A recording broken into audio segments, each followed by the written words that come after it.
Hello, and welcome to another episode of Pull Up 3. I am Paragon Don, I'm Jamae.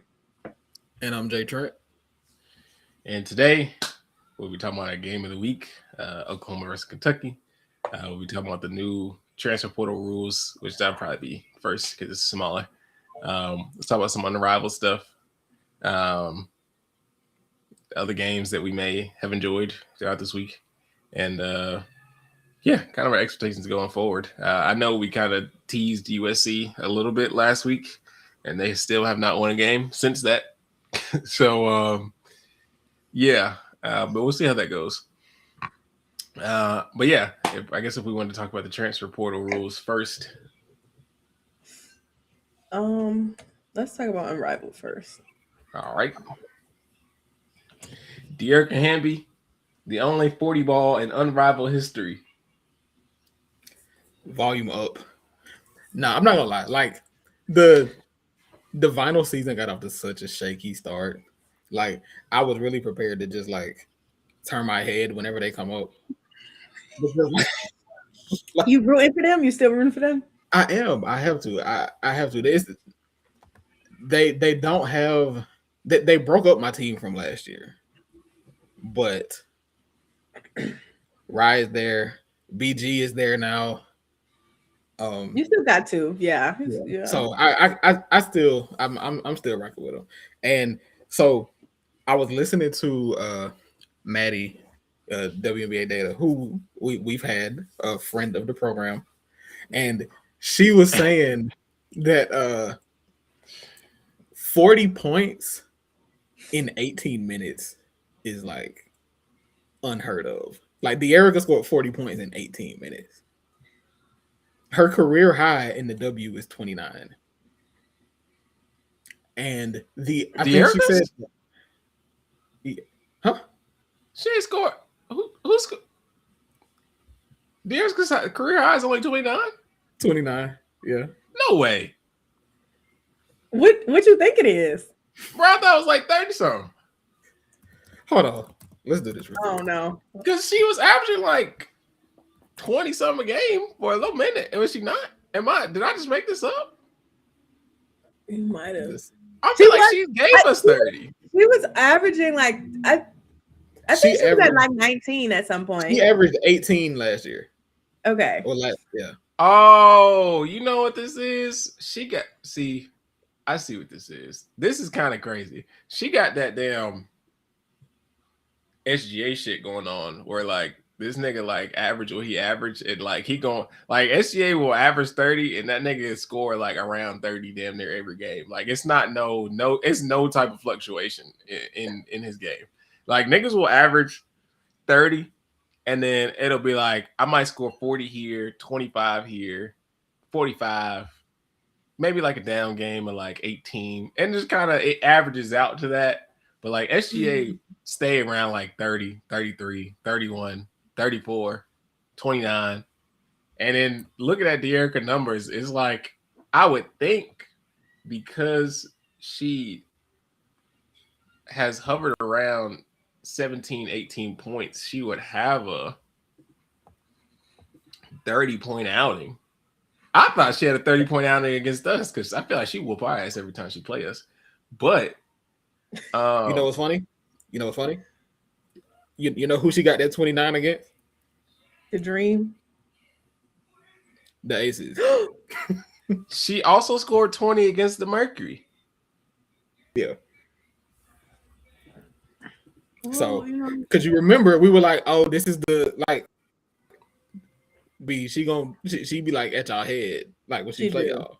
That was kind of like that was honestly like the the whole whole team bit. like they internalize that the hate in her heart, for lack of better words. And When did she score no, 29 against us? It was Oh, wait a minute. May 18th, 2024. that's extremely funny.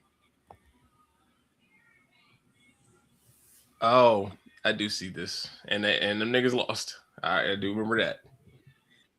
No, yeah, y'all won that game. Damn, she's never had 30 before. That's insane. That's kind of crazy. If you had asked me, like, she might be the best player to never score 30. She's kind of close. 29 is close. She had 28 this year. That's maybe why you thought she had 30. Yeah. She'll probably get it relatively soon, I would say. But to score 40, only playing 18 minutes, I wish I could remember what she said. The average 40-point game in the W, how many minutes it takes. I want to say it was like 35. Got to me. That many people don't score 40. Yeah, because I think she was saying the only person who scored it in less than 30 minutes was Satu. Satu scored 40 in 29 minutes. Yeah. So you're right. I think I remember now because I think she said the average minutes played in a 40 piece is 37 minutes, and De'Erica did it in half that time.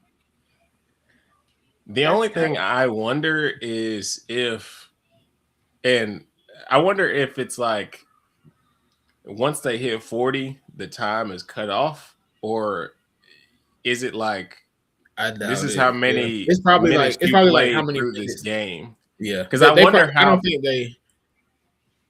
When Asia scored 40 or Asia scored 50, excuse me. I wonder how fast she got to the 40-point mark.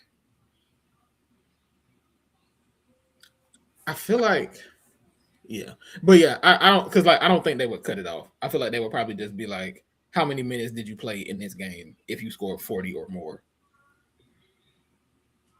Yeah, because then she'd have to do like the play-by-play and like account for each, like every point that player made through the game, which like most of it'd probably be, I wouldn't say easy, but it'd probably be time consuming because I don't think there's that many people who've had 40. So it's not. It's been like. She said the number. I can't remember right now. But 20. What year was that? 2020? Was it 2023 where everybody had 40? Felt like somebody was getting 40 like every other night. I think it was 2023. I think it was all 2023 and 2024 because then they did the DoorDash thing this year, and then ain't nobody had 40. Like, no, I think 2023 had to be the peak year though because it was like it had to be that year because was that was the year that Jewel was the scoring title leader, right? Her and Enrique, I'm pretty sure. Yeah, they had that game where one got like 40 and I think the other one got 38 or 38 to 36. It was something like crazy. Like, why are y'all doing that? But you know, it was fun to watch. I feel like Enrique had like 3 40-point games that season. I could be making that up, but I feel like so there was only one 40-point game this year, and that was Paige. There were 3 in 2024. 2 of them was by Asia. One of them was by Enrique. And then in 2023, there was Stewie, Satu, Asia, Stewie again, Asia again, DT, Jewel Lloyd, Kelsey Plum, Stewie again, Ryan, Jewel Lloyd, Enrique, Jewel again, Duana, Stewie. Duana? Oh, she did. Was that against the Aces too? Yes. So that was like our first, like that was like our first loss to the seat. Like when I tell you, Asia and Candace was waxing, and then Duana gave us hell. I remember that. Like, I do remember that. Way. Cause like I remember that. 2023 was like a great year. Not a great year, but like a great WNBA year. Like we kind of peaked there, guys. I don't know. We're going to get back to that. Every year after has kind of been like we're chasing that. It's like y'all are chasing that high, you know. See, and the problem is Enrique hasn't been able to live up to her moment. That's the problem. This is what we're missing. When Enrique is hooping, the rest of the league looks better. I'm starting an agenda. I'm with that. Another big Unrivaled performance I wanted to mention was the Rose versus Breeze from, was that Sunday? Where Chelsea Gray had 37, 5, and 4. Chelsea Gray is averaging 31 points a game, almost 32. And they said she was washed. And on top of that, the people who said, the people who were trying to backtrack, we have your tweets. I don't want y'all to forget that. We do have the tweets, and some I'm of y'all, tired. And some of y'all that are like, I can't believe y'all used to say this about Chelsea Gray. Nigga, you was one of them. Bro, y'all don't know. Every time I see the tweet, I want to be like, girl, it was you. And you know, the thing that's making me mad is that, like, y'all don't have to do this. You know what I'm saying? Like, not everybody, not me. Okay, because I don't play by my goat. And I don't let y'all talk crazy about her because I knew it was just a little phase she was going through. But all of y'all on the TL saying Chelsea not like that. It's time to retire, woo-to-woo. And now everybody wants to do. Now when Chelsea starts talking her good shit, everybody's like, see, we told y'all. No, y'all were a part of the drama. She was talking to you. Like, y'all are so lucky I'm not a diss you ass bitch because it's a few of y'all that deserves it. Oh my God. A few of y'all, because y'all pissing me off now that I think about it. I'm not going to do it though, but just know I see y'all. I remember the tweets because I was appalled that I'm like, y'all supposed to be, you know what I'm saying, the reasonable people. And you talking about a lady coming off of a hip injury, and I think she had a foot injury too. Y'all, she coming off a hip injury, and you telling me that she's washed? Can she get right for a second? Can she get a little minute to shake it off? Like, damn. You know what it is? You know what it is? It's them phones. And this is what I mean. This is what I mean by that. Because every game that you're watching with your phone. So, and the reaction be like, okay, well, maybe she has lost a step. Like, at what point do we say I'm worried about this? Or at what point do we say, okay, maybe she's not what she used to be? And honestly, you don't have to say anything. Like, you can just wait it out. Like, it is perfectly fine to be more measured about this, because people will be like, okay, so at what point do we say this is a problem? I don't know. Like, are we in a rush to do that? Do we have to? Yes, they are in a rush. And you know, it's making me think about it, like, not even to just like what the players do, but we talk about WNBA players, like teams getting chemistry, and people are like, well, if they don't got it by like end of June, then they ain't gonna get it. And it's like, no, like that, like, I understand that end of June is technically like the middle of the season, but we know most of these people don't get right for real if this is until the end of August. If you walking into September looking crazy, you probably gonna be looking crazy still. But like, you have time, like, and that's not even just the, like, this past year the Aces phenom. Like, it happens all the time. If your team is not right in August, then we have questions. But like, everybody wants to be making these grand, have to have these like very grand, very thought out like opinions that we need to stamp down and write in June and even July. And it's like, guys, you don't actually, you like, you could talk about the basketball without having to be like, oh, well, this team isn't, they're not going to win a championship. I don't know. Maybe talk about why you think that instead of just saying that. Like, let's dive into that thought before we just make a grand, we just put on a blanket statement. I don't know. I think that's what they're paying y'all to do, but you know.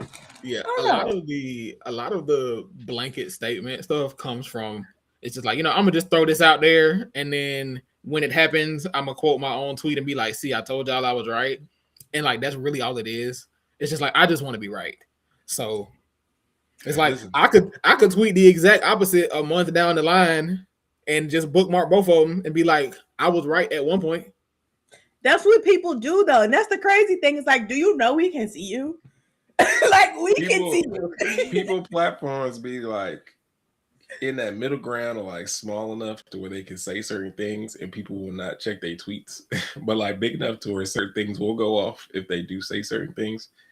I know I made inflammatory statements last year. I make inflammatory statements all the time.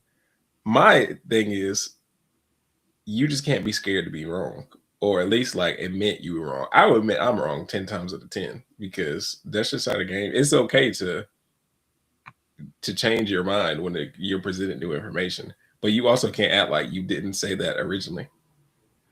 I remember saying the Aces were ass because the Aces were in fact ass, and then I was presented with new information when they decided to win 16 games in a row.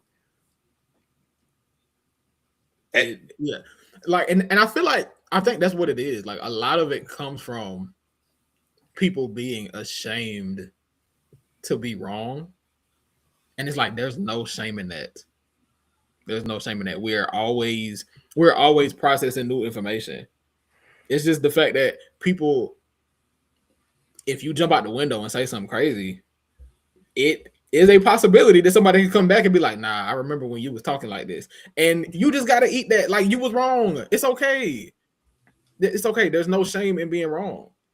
It's like, yeah, I was very loud and very wrong. You know what I mean? Like, to bring back to Unrivaled, when I looked at that Phantom team, I said, don't piss me off. I got to root for y'all because my girl here. But watching one game, I said, damn. Actually, we on the way to the chip. Don't worry about it. We locked there. We Ghost Gang up. Like, come on, girls. Like, we in there. I ain't mad about being wrong. Thank you, Kelsey Plum. You know what I'm saying? We T. Yeah. Natasha Clown has not pissed me off. Like, okay, come on. This is good hoops. Tiffany Hayes been off that floor. Like, I'm winning.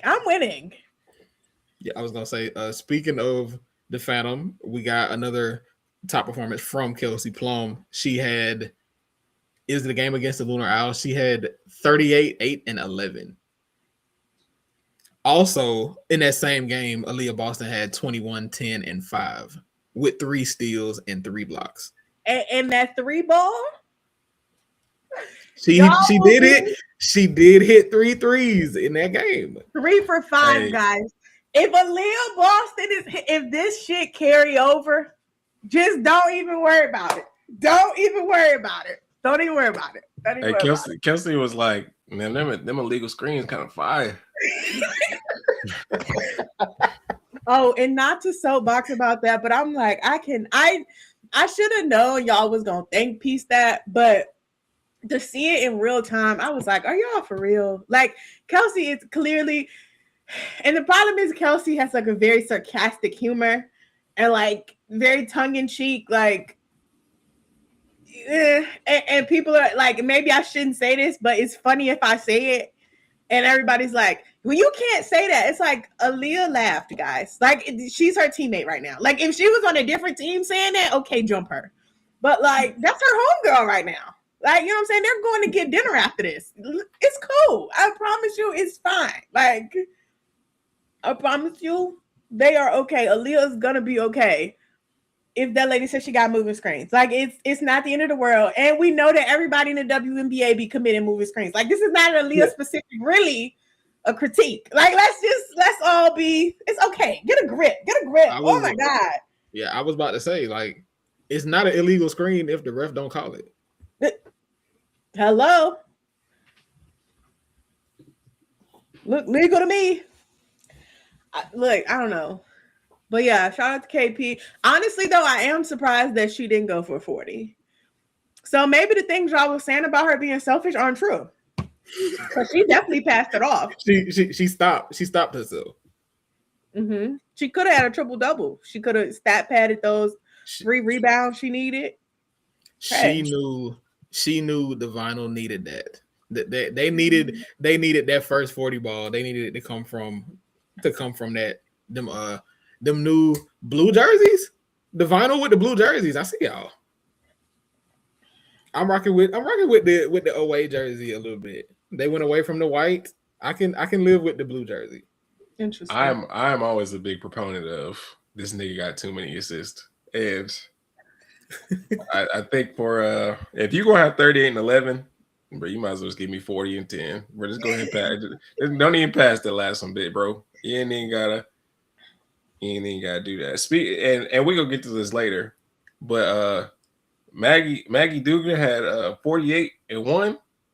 Girl, you should have had it. You got one too many assists. Actually, that should have been 50. That 48 and 1, bro. That ain't past that bitch. 48 and 1 is crazy. Go get 50. And it's crazy because I was making the highlights for that, and it was a really good pass. Like it was a wide open pass, and I'm like, bro, it wasn't even no. You shouldn't even done it. I wouldn't even 48 and 1. Hey, Jay. Jelani, look, you gotta get on the Ohio State. Yeah, you gotta get on it today. Jelani Cambridge just had 33 and 6. See, 13 and 20 shooting. 13 and 20 shooting. See, the efficiency is jumping out. Like I don't know what got into her. But before we get too deep into this, are we done with Unrivaled? Oh, I don't really have anything. I haven't watched a lot of it. Oh, I guess we could talk about the ratings thing that's happening. Oh, I was actually willing to cut them some slack. Honestly, I'm not super worried about it. Yeah, I don't think it's anything to be like. I don't think it's anything to be too pressed about, especially not now. Like it's been 2 weeks, if that. Yeah. I think a second year league. I feel like most times when like you have this very, very new thing, and then the second year, B's hurt, Skylar Diggins isn't there. It's a lot of moving parts. So it's like they'll be fine in the long run. I was saying also I think they have a TV deal for like the next 5 years. So again, what are we talking? It's like TNT. You better do a better job marketing your product. Like what? That's what I don't understand. It's like why do we care about how many people are tuning into Unrivaled? You either watching it or you're not. Because people act like they make money off of this. That's why they be like, and how many ratings did this get? And it's like it doesn't matter. I don't. It's so funny whenever women's sports come up, everybody got their economics degree. Everybody got their business degree. Yeah, it's like. Everybody simmer down. This has no bearing on you. It is okay. If you don't want to watch, don't watch. If you do want to watch. Maybe you'll enjoy it. I don't know. Like, it's fine. Calm down. Everybody calm down. Yeah. I mean, I haven't watched it a ton, but like I also feel like I just don't know. I know they switched the days, and I feel like that is throwing me off because I feel like I don't ever know when the games are actually on. Which is weird because I feel like I'm seeing more Unrivaled content than I seen last year, but I don't know when things are happening. Like I don't know when the games are happening until like after they've happened. But that's probably TNT like a new problem. You said it's a who prop? What? That's TNT fault. Oh well, yeah, probably. 7:30 every day, Friday, Saturday, Sunday, Monday. Okay, girls.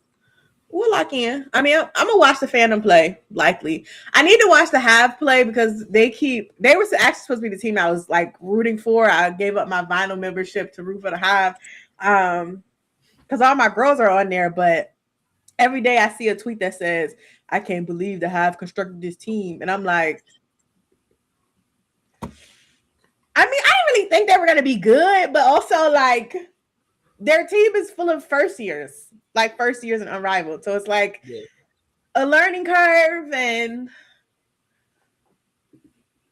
I don't know.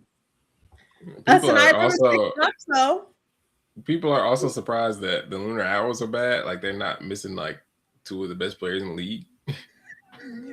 What do y'all mean? It's like B is not. Skylar has not played yet, and B is not playing at all. Like yes, they are struggling. Like was Fee not the best player in Unrivaled? Like last year, was she not? And that's how the agendas of B is better than Asia started, which made it crazy because Asia was not there. Y'all let B played so well at Unrivaled Y'all said she is better than someone who is not currently playing in Unrivaled. Y'all were like, damn, she snatched Asia's chain based on 3v3 full court basketball. So you need to keep that same energy. Yes, the Lunar Owls stink because they're missing the best player in the league, right? Right? I also like, my thing is too, like, the Lunar Owls, even without Fee, they could have got by last season because they had Shakira, they had Shakira, and they had Leash. Yeah. Like, sorry guys, but Leash was made for this, and you don't have her no more. So yeah, they do stink because, and I think they're obviously trying to do it to make fun of Rachel Bannum and Rebecca Allen. And like, I don't know, I haven't really watched them play because I don't care. But like, I don't know. Again, they're new players, learning curve. They don't have a point guard, which, like, it was so funny that Siobhan was like, oh, like, they don't have anybody setting up shots for them. And I was like, oh, the exact same thing that's happening in the WNBA. They don't have a point guard. So what does Rachel Bannum have to do? Play point guard. What does Rachel Bannum not need to be? A point guard. Like, I don't know, guys. It feels like, yes, of course they're going to be bad. Hey, and their only point guard is Skylar Diggins. Like, she's, again, not available. So, like, what did we think? What were y'all thinking? Going from 5 months in Chicago with no point guard to 2-3 months in Miami with no point guard is nuts. From de facto having to play point guard. Yeah, it's just like that is just a completely different position. Like, it is. Yeah. And then y'all also have Timmy, and like, we love Timmy down, but guys, when did y'all think, like, what do we think Timmy was going to do in 3v3? Yeah, like, some players, there's a certain archetype of player that is just going to struggle in 3v3. And there's a certain archetype of player that's going to thrive with the extra space. Defenses having more ground to cover. On the other side, if you're a defender that has to cover more ground than you're used to, that can lead to some issues, or you probably being uncomfortable. I think if I'm not entirely sure what Skylar's injury is and like what's her timetable for return, but I think once she's back and like they actually have a playmaker, I'm sure they'll be fine. I mean, Timmy was one of the better like rim runners in the league, and having actual PG that's willing to be like, I'm gonna get you this ball is gonna help, and same with the rest of them. So I don't know, but yeah, and like somebody de facto driving to the rim, like none of them do, like Rachel don't really do that. Rebecca Allen don't really do that. It's like they can do that, but like that's not their strongest skill. Versus a Skylar Diggins, Skylar Diggins is going to the rim, like, without a doubt. They don't have anybody else who can drive downhill, which is, speaks to maybe like what was this roster construction, like what were we talking about when we put these people together. But also, I don't know. Again, maybe I haven't watched them enough to have like a real critique, but it just seems silly in my opinion. But you know what? My team is, I think they're still undefeated. No, we're 2-1. We're 2-1. So I wanted to have a team in Unrivaled, but since the roster turnover is so much, I'm like, damn, how much can I fully commit? However, I do appreciate the young and turn crew, and I also really appreciated how Chelsea Gray put belt the ass. There's basically like when Ricky was like, yeah, don't call me niece, don't call me daughter, don't call me none of that shit. And I was like, you know what? I respect that. I really hope they keep this up. This is really good energy. Like, she was really like, y'all can call me young and turn or whatever. But I'm not your nieces. I'm not your daughters. Like, that's not mother. Like, that's not none of that. Like, yeah, and then Chelsea Gray and them said, "Don't run, fuck nigga." No. and gave that work. The last thing I want to say about Unrivaled is Stewie showed how much pull she got, because she saw Leash was on Fee team and she was like, nah, we got to take care of that. No, really, bring her to. She said, "Bring her to me." See, I'm about to start an agenda because Alicia Gray is the real movement. Suddenly, Brianna Stewart got game winners in the Mr. Good when Alicia Gray shows up. Stewie, question that first game I watched, Stewie, Leash, Veronica Burton, and they also got Arike. It was just like there was nothing like that. That is like an impossible team to guard on the perimeter. I feel like who did they play the other day? The Laces, I think. Yeah, the Miss played the Laces. They robbed the Laces. I fear. I'm on their side, but also I had never seen. It's untimed, so I don't even know how much time passed. But for like 6 possessions, I was like, "Are y'all scared? Like, why are y'all acting like y'all have never played basketball before? Like, how little kids." When you're like, they're playing toddlers and they kind of like running with the ball and then like just throwing it up. That's what they looked like. I said, "Oh, does nobody want this to end? Like, are y'all having too much fun? Or like, this is too much nervous energy?" It was crazy. And then that game ended on a free throw. And I was like, that's kind of nasty. But it did need to end. But that is kind of nasty. That's like my only like unrivaled critique. It's just I hate ending a game with a free throw. Like I hate a free throw being a game winner. It's like I get it. Like I understand why. It's just not my favorite. Well, we will again as a collective. We have not watched Unrivaled, so most of our opinions are based off of the little information we know from the limited games we've watched or discourse we've seen online. But we will be back with our own agendas. So, because one thing we don't do up here is lie. So I ain't about to lie, act like we watched a bunch of games, but we have not. But when we do, there will be agendas to be made. I already have one. My Ghost Gang is going to the championship. I've seen enough. We in there. I'm very. It sounds very bandwagon, but I'm very tempted to be a Rose fan this year, only because a team of Chelsea Gray, Azare, and Shakira Austin being 3-0, it just sounds like being the last undefeated team is just really funny. Like that's not even like a bad roster by any means, but like if you ask me like what trio is the last team to be undefeated, I just probably would not pick that one. Yeah, me neither. That's fair. But again, miss the point guard putting belt to ass. Goat on the wall. Yeah. She said this my shit actually. And in fact is we got like 230 balls. Exactly. But I guess we can get on to college. I don't know what order that you may want to talk about this in, but I would like to eventually unveil our new segment. You want to start there? I would. I didn't make the graphic, but I will.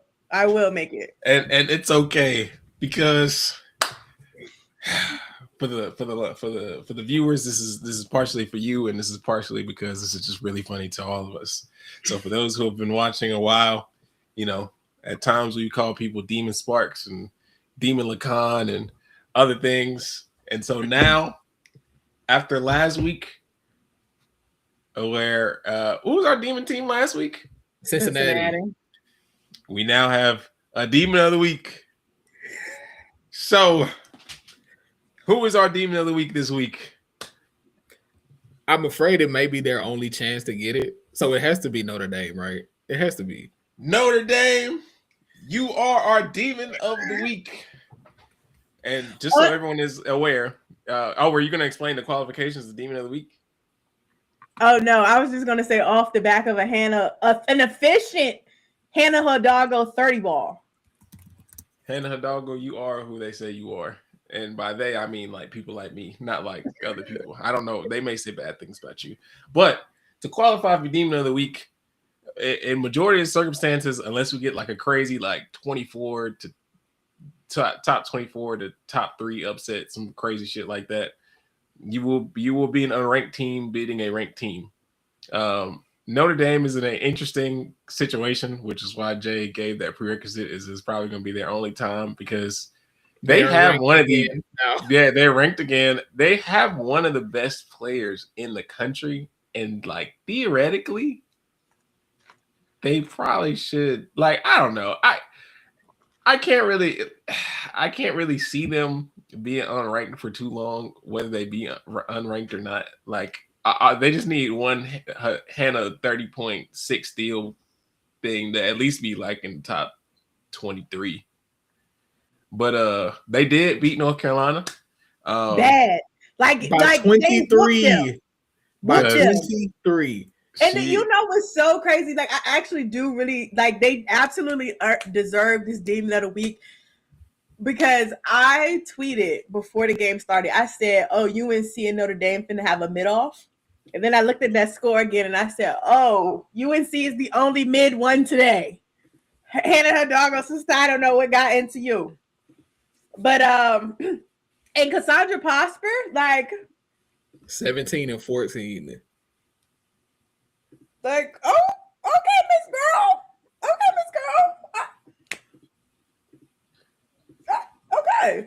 Okay. Cassandra was actually one of our players of the week. If y'all have been watching those, she has made quite the leap this year for Notre Dame. Obviously, Notre Dame is one of those teams who has had like a mass exodus of players and have had to get a lot of new pieces. That's a big word for Elmo. Right. Yeah, they've kind of had some get in where you fit ins, and they've had a couple returning players, and Cassandra's been one of the ones. Cassandra has been one of the ones that like stepped up like really big. I wonder how Notre Dame might get another chance to be Demons, depending on how the rest of this week go, because they face number 9 Louisville tomorrow, and on Monday they play UConn. Oh, girl, please. Okay, well, I'm so sorry to them for what UConn's about to do to them, but well, you know what? Hold on though, because they weren't supposed to. Hold on, I got to check because hasn't Notre Dame won the last 2 times? Am I making that up? Actually, you know what? I'm taking that back. My demon, Hannah Hidalgo, is going 2-0 next or this week. Because I feel like every time Hannah faced that school, the hate come out. Like, I don't know. Yeah, last season they beat them 79-68. Yep. Hold on, year before that, Hannah freshman year. Hold on. Yeah, the last 3 matchups. Yeah. Notre Dame has won. The biggest dog goes 2-0 next week or this week, and they go from they're gonna beat Louisville and UConn. So they gonna jump to like. Hey, if they beat Louisville and UConn, bitch, they're jumping to number 4. They're jumping to number 4. They're 23 right now. They will be number 4 next week if they pull both of them off. We gonna talk about the AP poll. The AP poll been kind of crazy. They're gonna put him at like kind of nasty. They're gonna put him at like 12. No, bro. They're Notre Dame, who got upset by Georgia Tech, girl. They're getting flung to the moon. I don't know. I fear that's why I feel like they're not gonna put them that high. They're gonna be like, damn, y'all did get 2 big ass wins, but also y'all have lost to some crazy people. Tail of the tape, man. I don't know. They lost to unranked Duke, which I mean, and Duke I always felt like a fake unranked team. Like to me, Notre Dame and Duke are like 2 fake unranked teams. Like I know they've had bad stretches, but at the end of the day, the talent is there. It's another team I want to put in there too, but I don't want to talk about them yet. Georgia Tech was a little crazy, and I mean they lost to Michigan and Ole Miss. These not like OD losses. Yeah, I mean the Michigan blowout. I think the Michigan blowout is what really threw everybody because it was like, dang, how y'all get blown out? Like 40, losing by 40 is crazy. It's crazy. I fear. I don't know.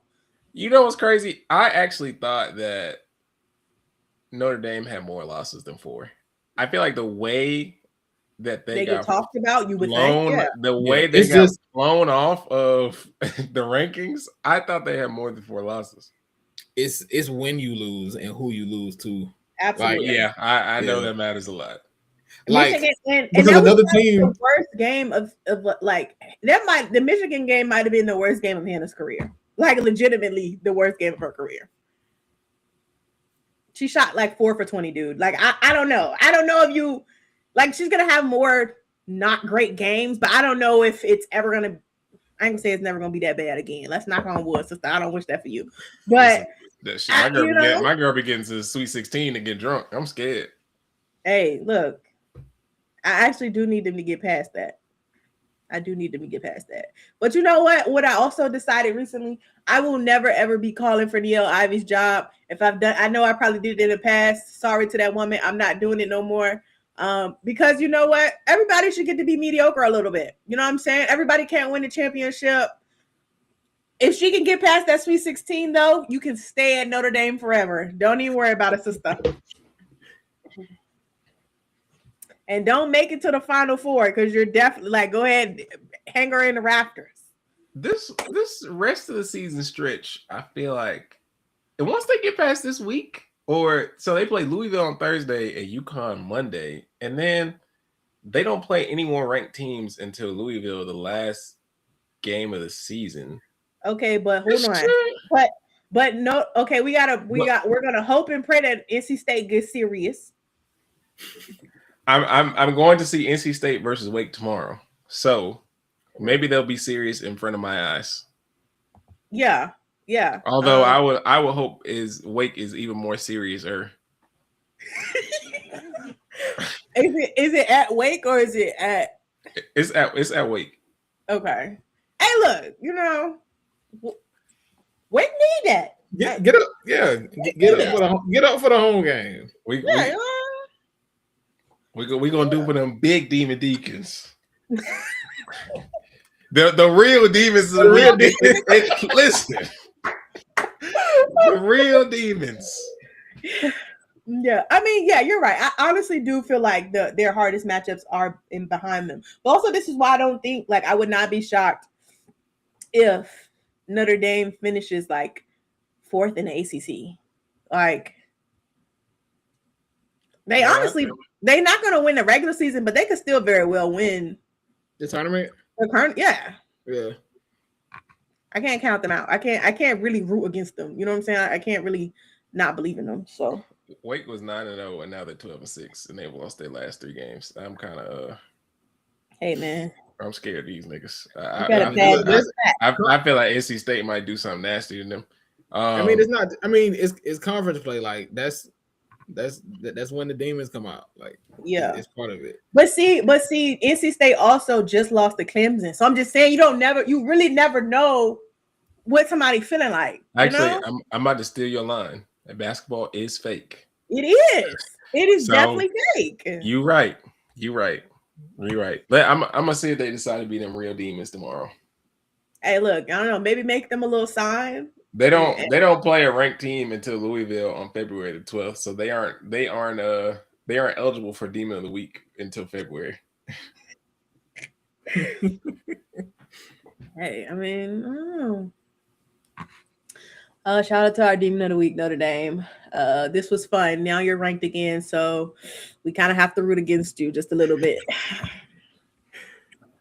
Hey, Wake played Louisville, and then they played Notre Dame the next day. So, or not the next day, the next game. So, I was ready to say, oh my God, they hate them. They might if Notre Dame gets to be Demon of the Week and then someone becomes Demon of the Week off of Notre Dame, pay it forward. Pay it forward is crazy. Pay it forward. I'm screaming. Screaming. Okay. So, what some of our other favorite performances from the last week? Ole Miss did a wonderful job. Big win against Oklahoma. 2 big wins, right? Or am I So tripping? they beat Oklahoma, and then they beat the shit out of Mississippi State. Oh, okay. After losing a very, very close game to Texas. So like, Okay. Ole Miss, you Coach Yo, there's some shit there. Obviously Cody is like amazing. I was kind of concerned at the very end of She's the our game. player of the week. She is one of our players of the week. I was nervous because Leah Chavez was like, she put up one of them threes. I was like, damn, this shit bread. And it was not. And I was like, okay, we support chaos and I support this upset. So I did feel bad that she missed, but I was also like, damn, I kind of do need Ole Miss to get this win. Yeah, we got to talk about Aaliyah Chavez and Oklahoma in a second anyway, because Oklahoma versus Kentucky was our game of the week. Yeah. And that game actually did end up coming down to the wire. Kentucky did pull out the win by 6 points. One of my takeaways, even though Oklahoma did not win this game, one of my takeaways was Aaliyah Chavez is not scared of nothing. She's not scared of nobody. She ain't met a shot that she don't like. She went out there, put up 23 shots, and I love that for her. 23. Listen, she was 7 for 23, and listen, we talked about this last episode. I would rather you go out shooting like shit than not shooting at all. But and you know, Aaliyah Chavez gonna shoot that mud. She gonna shoot the damn lines off that ball. I feel like the lady had to play 40 minutes. So I mean she earned those. I will say though, I feel like maybe I need to watch. She did play 40 minutes, all 40 minutes actually. She deserved them shots. But I feel like maybe I'm not paying attention to nothing, because I feel like after that game I saw somebody tweet Aaliyah Chavez shot them out of the game.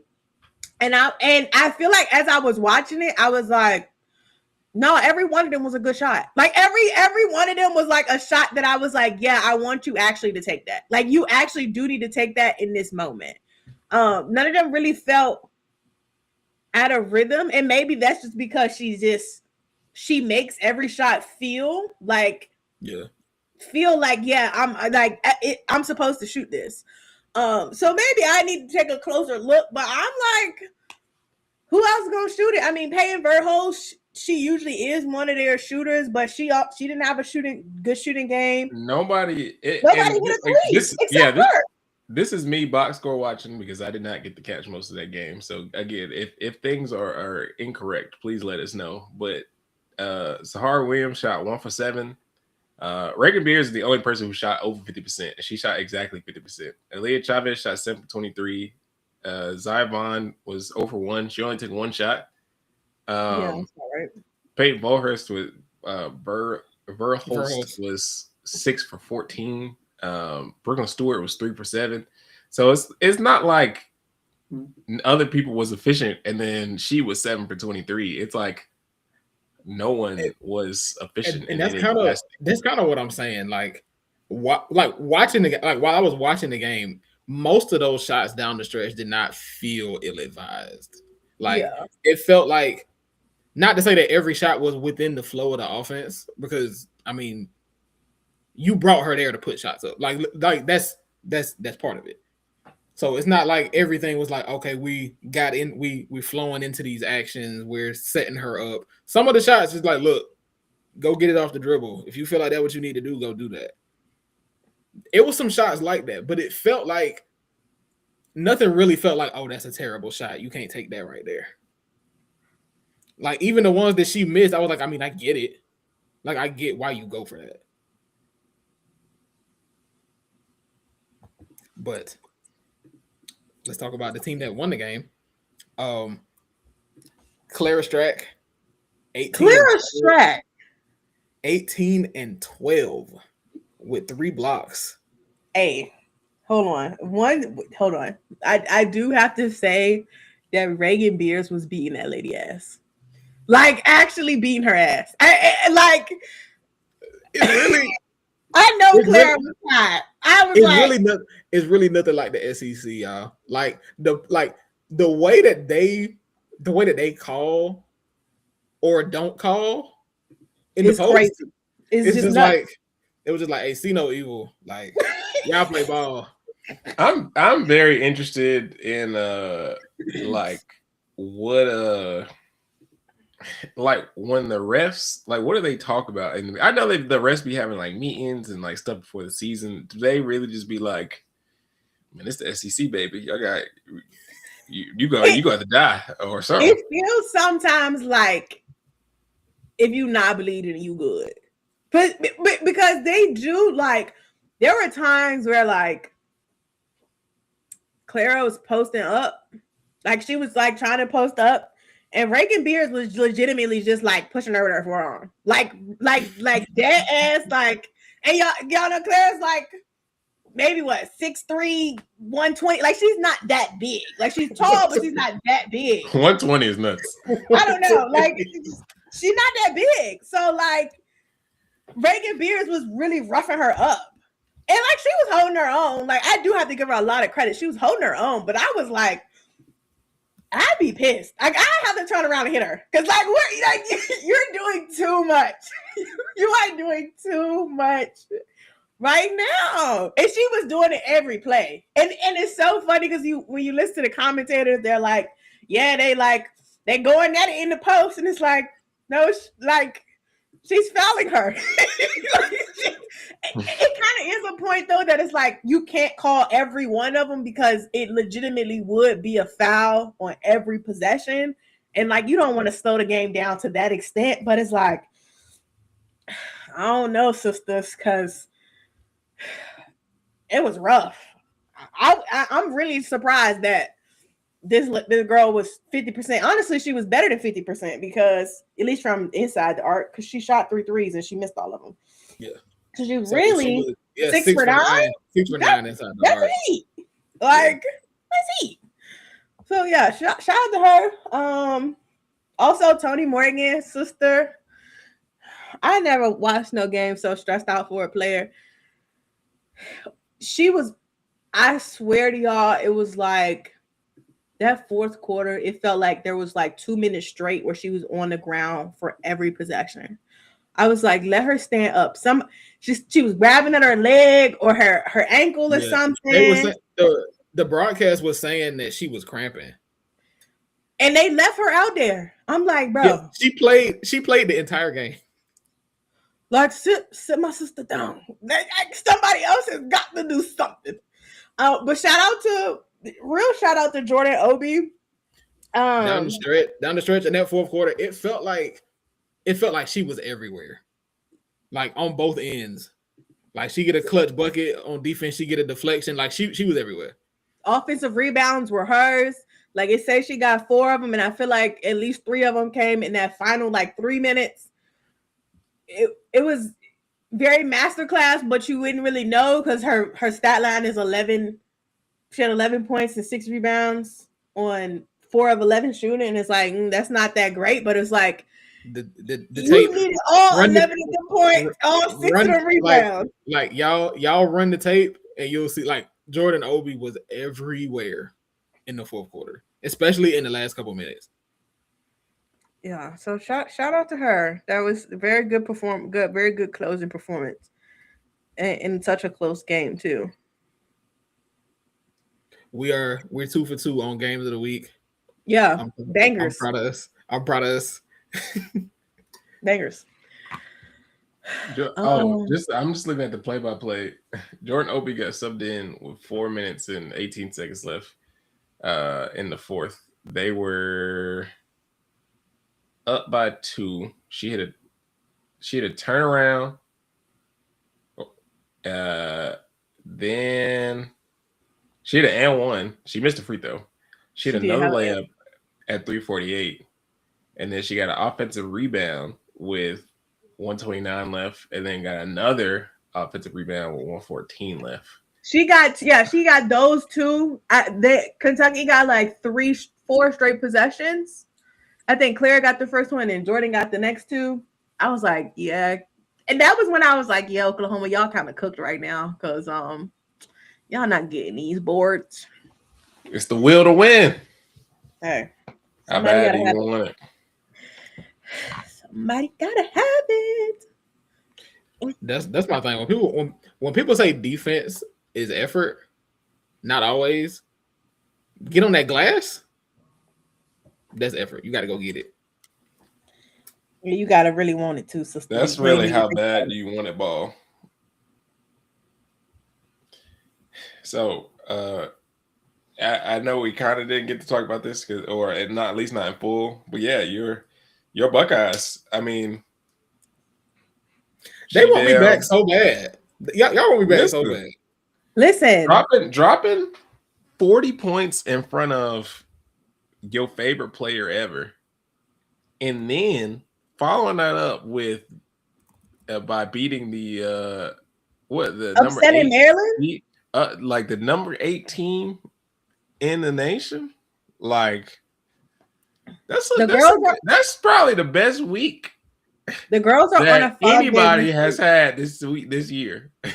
Hey, they're on a 5-game win streak, and they play TCU next. If they beat TCU, I was gonna say that next week they got TCU, Indiana, Iowa. They beat TCU.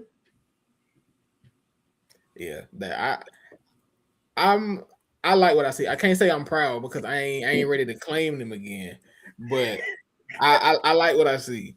All right, so look, so they got like you said, they got TCU, Indiana, and Iowa. What does their record need to be for them to get you back? That's crazy. If they go at least 2-1, are you back on the bandwagon? Because if they go 2-1, that means they would have had to beat. If they go 2-1, they would have had to beat either Iowa or I was gonna say TCU. if they go 2-1, that means they beat at least one of Iowa. Honestly, I'm not hard to please, y'all. I'm really not. I'm really not.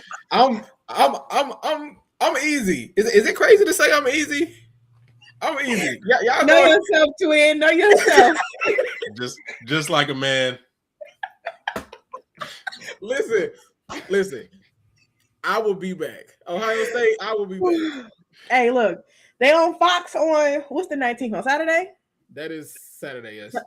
No, it's Monday. No, Monday.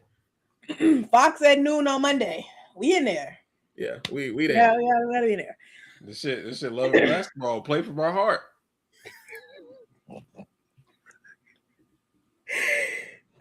All right, so if you eat, does that mean they could beat? Does that mean they can go 1-2 if one of those wins are against TCU and Iowa, and you back? No, because then that means they lost to Indiana. They cannot lose exactly. Because that's the thing. Like you pushing it. They can't lose Indiana. You pushing it. Like we have to. What would be the funniest outcome is if they beat TCU, lose the Indiana, and then beat Iowa. And honestly, that low key might be what happened because it's always that trap game that gets you. That would be the funniest outcome. The trap game gets you. Indiana is 0-7 in Big Ten play, and they're gonna get to Ohio State and play their best basketball. They have a 12%. They currently have a 12% chance of beating Ohio State. I'm telling you, it's a trap. That is a trap. Yeah, honestly, I don't like how that sounds. And it's like I know that sounds crazy. Because it's like there's no reason for you to feel like you should lose this game, and I agree, and that's the problem. You listen. You go into a game with too much confidence, it's over. It's like damn. Yeah, you gotta. It's hard. It's really hard to flip that switch once you realize, damn, these niggas not playing. Actually, I gotta play. That's a really hard switch to flip mid game. Especially if your whole team ain't locked in. Yeah, if they go in like, oh, this ain't you go into a game saying, oh, this light work. You already set yourself up. Yeah. We gotta talk about LSU. Oh, all right. Say, woof, not my team. Because LSU. Actually, yeah, y'all can talk about LSU because Texas, you pissed me off. You pissed me off, girl. Texas, all right. So I started. Michaela Williams, you are who you say you are. Is she? Funny, she was in this game. In this game, she was.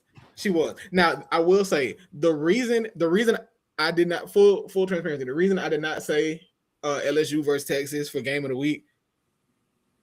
Main reason is because we had just done an LSU game, and I was like, LSU being game of the week back to back, kind of crazy. Even though they did pull off a big win the last time, but they did it again.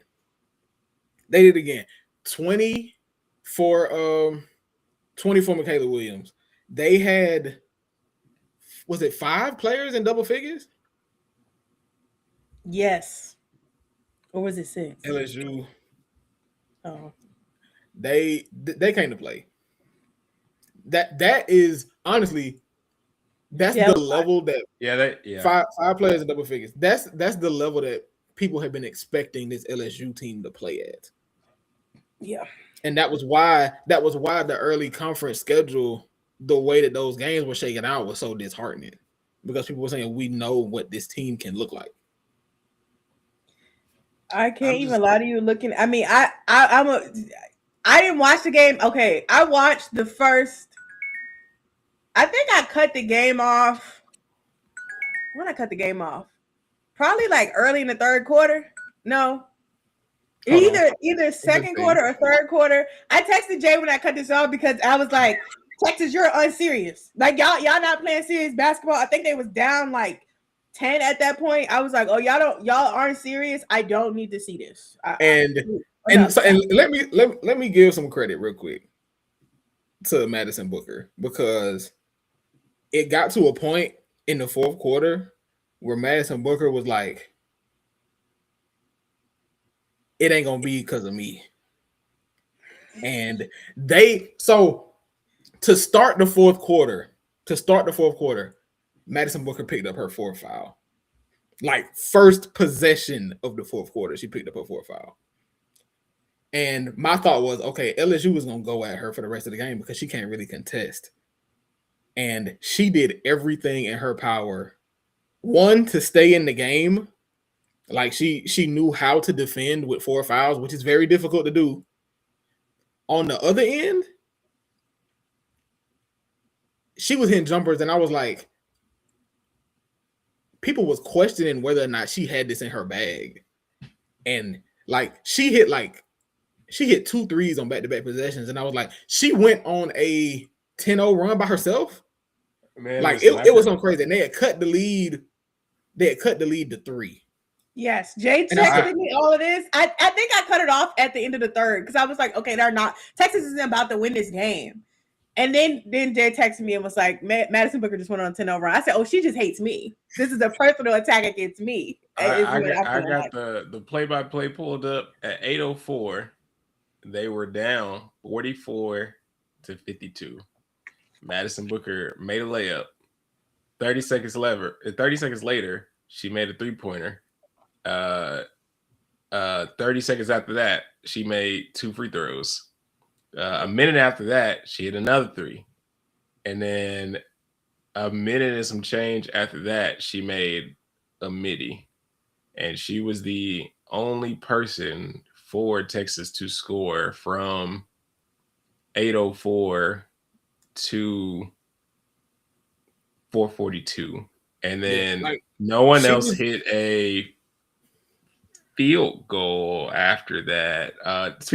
There were people on Texas who hit free throws, but no one else made a field goal besides her until Kyla made one with 8 seconds left. And they were fouling Kyla Oaker, like, off every board. Every board, she was getting fouled. Like, I know she'd be tired of them. Like, tired of the SEC collectively. Honestly, like, it was one time she went to the foul line. I was like, honestly, if you split right here, you live with that. Because the reason they fouling you is because they don't think you're gonna hit these. Yeah. But it was a couple times she hit both, and I was like, okay, she keeping her composure, and I can imagine that being frustrating. But she did a good job for what they would have asked of her. I feel like she has 16-16, which is she was good. Yeah, she was good. Now, the story is Rory didn't play. Yeah, and I'm gonna just say Brianna Preston. Before I cut the game off, he put Brianna Preston in, which I'm a big Brianna Preston fan. He put her in. She got a deflection immediately. And I said, she's going to have to play the rest of the way. And then what did she do? Played the rest of the way. Played the rest of the way. I said, oh, they're making a conscious decision to go away from Rory Harmon at the end of this game. And I couldn't say I didn't get it. Like, she seemed to be out of it. Yes. Very like early. LSU ball pressure was really getting to her. She had 2 turnovers. So that's 2 turnovers in 28 minutes. Like, Rory is what, 3 in the country for turnovers? Assist turnovers? Like she just don't turn the ball over. She's like, I think she's 2nd in the country right now in assist to turnover ratio. Yeah. I believe. I'd have to check it again. But the ball pressure from LSU perimeter defense, they did that. They got to the point guard, and they knocked her off. Like, that's a great defensive game plan. And I really wonder, because, like, I don't know. I feel like this. I don't want to say that LSU is bad defenders. That's not what I'm trying to say. But I feel like, has Rory not seen harder defense than LSU? Like, I would feel like like Malaysia was on her, and like for some of the game. I mean, she you know, they got their guard rotation, Malaysia, Jada. But it's like that. It wasn't like it was. I don't think Flau'jae was on her. I don't recall her being on her for like not for the most part. It was like you are not on. Their best defender is not on you. Yeah, I do think Malaysia. I don't know. That was a very good defensive performance from her. Like, it was. Yeah. Like, I agree with you. It does seem like Rory has faced better perimeter defenders and fared better. Like, maybe I don't know what it was about this game that really got to her. I think if I had to guess,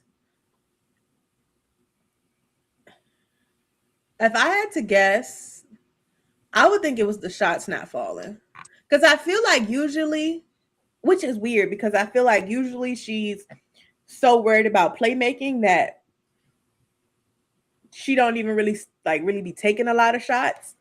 But for you to be 1-7 in your the first quarter, early second quarter, like, and you're supposed to be the difference maker, I don't know. I'm just really glad that LSU got this win, because after getting that win against Georgia, and it was like niggas threw a parade, and I was like, whoa, what's going on here? But okay, so the thing about that is it's not even UGA fault. UGA couldn't do nothing about that, but it's really when they played them, because if you look at the season, when you take a loss like LSU took back to back against Vanderbilt, you know how people say sometimes you just got to see one go in? Yeah. That's what that UGA game was. They had to see one go in. And that is probably what got them up for the game against Texas. Because you say, okay, we can win this if we go out and execute. Yeah. Which sometimes is all you need. Like, Kim could not wait. It really just be, sometimes they'll be powered by hatred. Like, Kim could not wait to talk shit about that nigga who was like, that nigga who tweeted like, yeah, LSU has not won against a top something seeded team in the SEC in like 6-7 years. She literally hadn't beat a top 12 team until that day, or at least since being at LSU. And as soon as she beat them, she got in that press conference and was like, what now? Which I think was kind of corny, but that's not our business. Because again, if that's what fueled her, by all means. Somebody made the point that the only difference between fierce competitor and corny is winning. Yeah. I think that's true. Yeah, it ain't even always winning, is if people like you too, because some other people doing it's that. like, because it's just like, you know, because I remember it'd be like a player. If it was a player on an unranked team, they'd be like they looked them off like, all right. But LSU, they just knocked off the number 2 team in the country, who most were saying, including me last week, said that they had the best resume in terms of who they had played. LSU knocked them off. They deserve to puff their chest out a little bit. That's what I'm saying. All power to them. I do. I'm just a person. Yeah, I think whatever. But at the end of the day, if you don't want niggas to flex on you about beating you, then you shouldn't lose. So that's just she did what she had to do. Again, if that's what she's won a lot and she's won for a long time. If she knows this is what gets them up, you do what you gotta do. I will say LSU won. Like, this is kind of nasty, but LSU won this game shooting 39% from the floor, 23% from 3, and 79% from free throw. Like, that is disgusting. Like, if you just look, and if you look at the individual box scores, it's like you would really think that like nobody had a good game. Like, Michaela Williams and Zakiya Johnson are the only people who shot efficiently, but that's also why you just have to keep shooting. Because, like, look, the ones that gonna go down gonna have to go down. Yeah, no, it all worked out for them because and Flage, her threes are still not falling at the clip I expect them to. I think like Flage is an excellent shooter, so I'm not really worried. But it is something interesting to see, at least for right now. But as the season goes on, I'm sure it'll correct itself. It'll course correct. Yeah. Yeah. Shout out to LSU, man. Big win. Is there anybody else that we need to talk about? I'm not talking about Iowa State again. I was about to ask. Like, maybe not. They gotta play Colorado tonight, bitch. If they lose to Colorado, I will be shutting it down. Like, Iowa State Cyclones out. We're done. Y'all, they spared y'all because actually, let's talk about the AP top 25 because it's a little nasty. And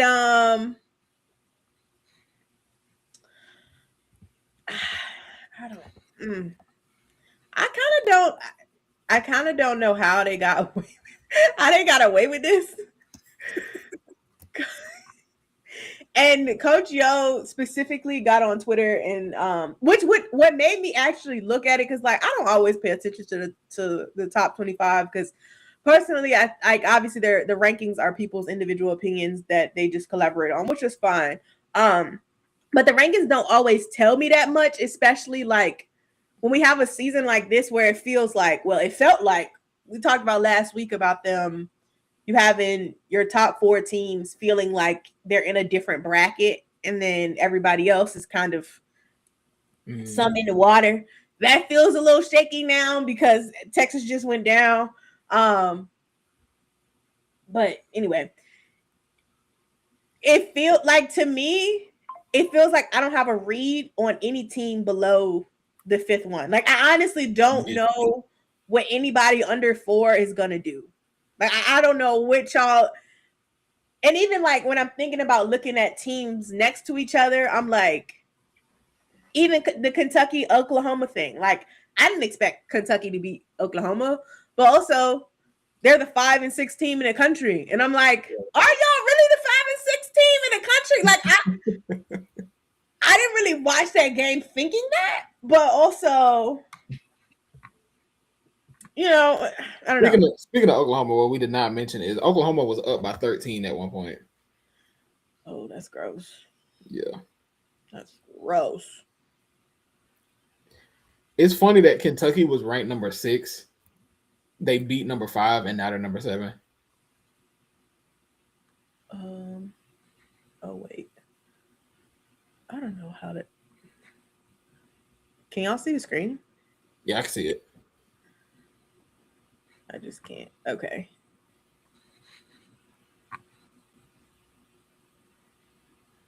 Okay. So for the people like actually listening, the rankings right now are UConn at 1, South Carolina at 2, UCLA at 3, Texas at 4, Vanderbilt at 5, LSU at 6, Kentucky at 7, Michigan at 8, Louisville at 9, TCU at 10, Iowa at 11, Maryland at 12, Oklahoma at 13, Ohio State at 14, Michigan State at 15, Ole Miss at 16, Texas Tech at 17, Baylor at 18, Iowa State at 19, Tennessee at 20, Alabama at 21, Princeton at 22, Notre Dame at 23, Nebraska 24, and Illinois is 25. And West Virginia, Duke are the next top 2 teams receiving votes. Now, I paid attention to this because Coach Yo got on Twitter and was like, I can't believe my team only moved up 2 spots. And this was coming off her close loss to Texas, the blowout over Mississippi State, and they beat Oklahoma, which was Oklahoma 5 at the time. They were. Yeah. She just beat a top 5 team. She played it real close with a top 2 team, and she blew out Mississippi State. And I get her. Because Yeah. I get it. I get why, especially when I think about Texas. They were a number 2 team in the country. I feel like most people agree they probably have the best resume. That might be slightly shifting now because UCLA is kind of running through that Big Ten and they got a lot of people ranked over there. But Texas had the best resume and they dropped 2 spots after losing a close game to LSU. And so they dropped 2 spots and they're now beneath 2 teams that they've already beat. And so I don't know. It feels like there should be more. You would think there would be more fluctuations with some of these teams. Like even Iowa State last week. Obviously, I don't ever want to see my girls not ranked, but they were ranked like 9 or something, and They lost were 3 straight. I'm shocked that they were still in the poll. Yeah, they were 11. I am legitimately shocked that they were still in the poll, which like I understand because they didn't have Addie Brown, so like a reasonable but unreasonable reason to lose, right? But yeah, I just don't kind of understand that. Michigan State kind of stand in one spot. I feel like they've gotten some good wins recently. Maryland dropping 4 spots because they lost to Ohio State. But Ohio State is still kind of somehow underneath them. Right. Iowa going up, and I don't think Iowa played anybody. Actually, they played Indiana. And they almost lost. They won by 3. Like they almost lost. So like, how you jump 3 spots? And again, Indiana is a trap game, but how you jump 3 spots when you ain't did nothing?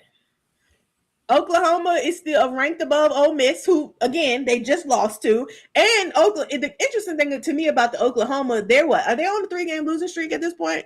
They are. Let's see. They lost twice. Let me see.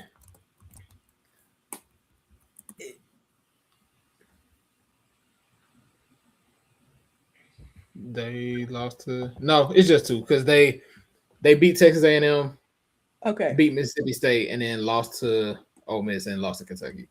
Okay, yeah, I mean, those are 2 teams in the top half of your conference, and you dropped 8 spots. Like I don't know if, like, how are you still a top 15 team? Like, what have you proven to me that you were good at? Like, Oklahoma's best win at this point is NC State, who is unranked. Like, am I wrong? Like,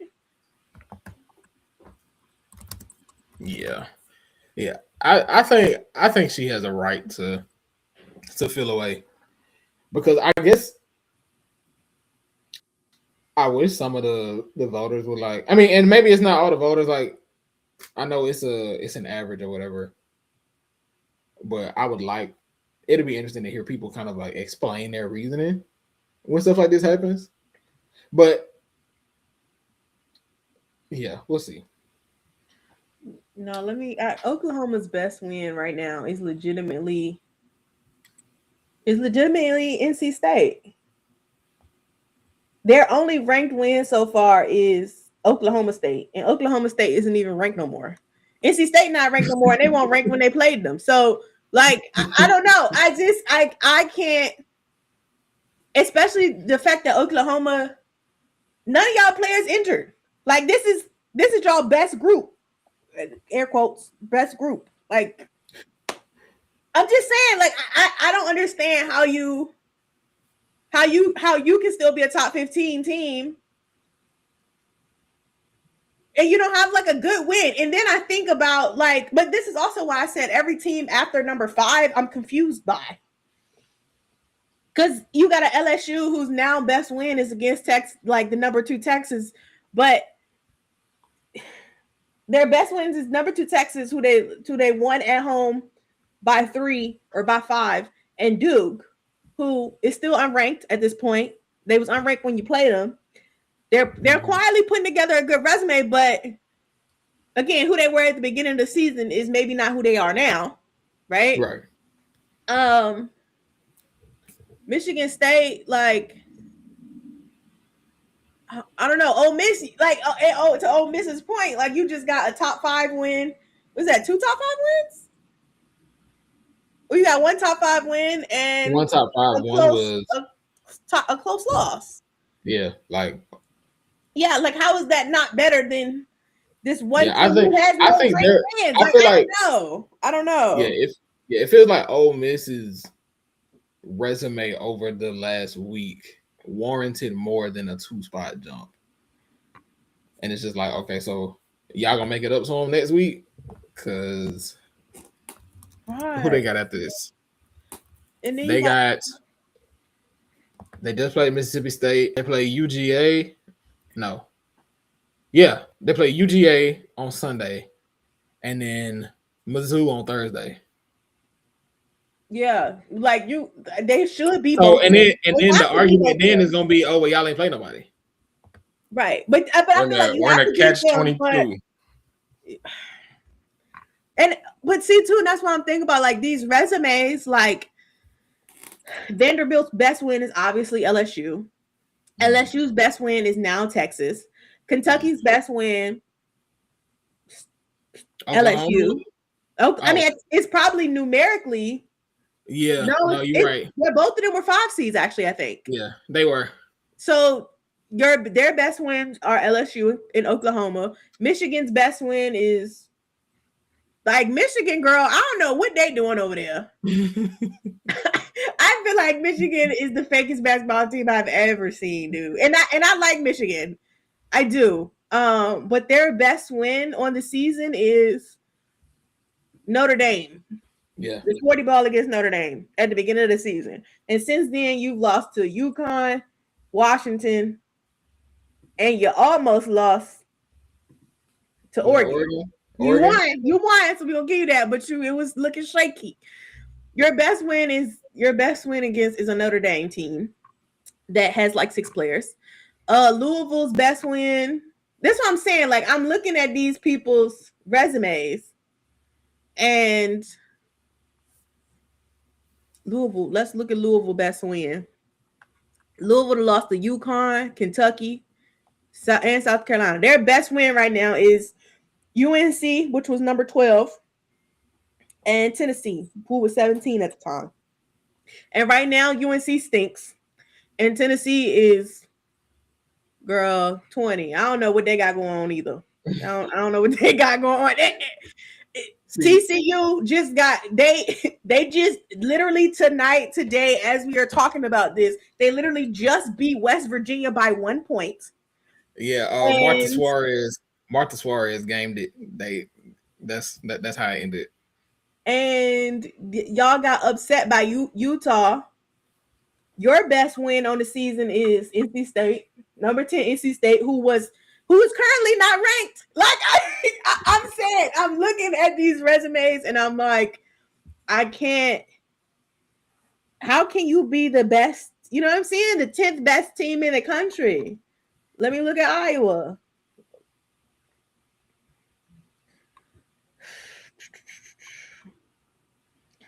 I don't even want to look at Iowa State's because I know that shit gonna piss me off.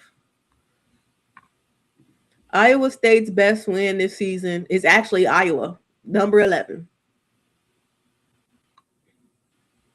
But you lost to 22 Baylor and two unranked teams.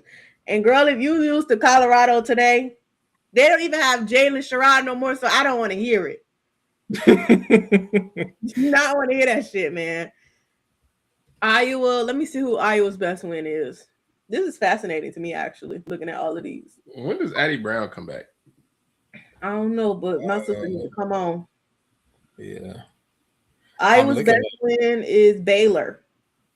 Baylor was 7 at the time. Baylor is 18 now.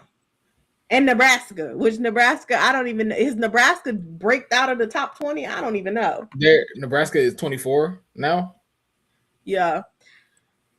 But I mean, look, but that's to me, I mean, a little bit better than some of these other teams who have no ranked wins.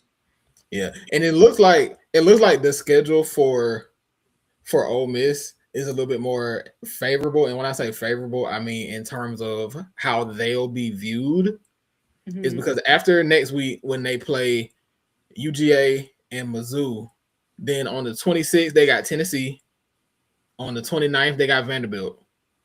And then they got Auburn, Alabama, Arkansas, Kentucky, LSU, and then South Carolina. So that's really that's where I guess that's what they're saying. Hey, y'all gonna have to earn it.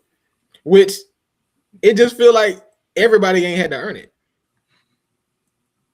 Yeah, a lot of people I feel like got thrown at the top based off what they got. But I mean, some of that too is somebody has to be, you know what I'm saying? Somebody has to be 5 through 25 or 20 or whatever.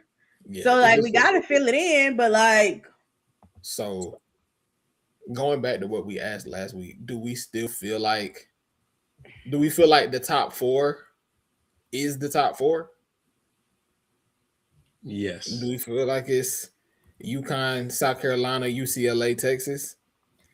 Yeah, I do. Like for it not to be, LSU is gonna have to be South Carolina. Yeah. If LSU beats, because to me, beating Texas at home, it's a good win. I'm not discrediting them. They absolutely earned a win. But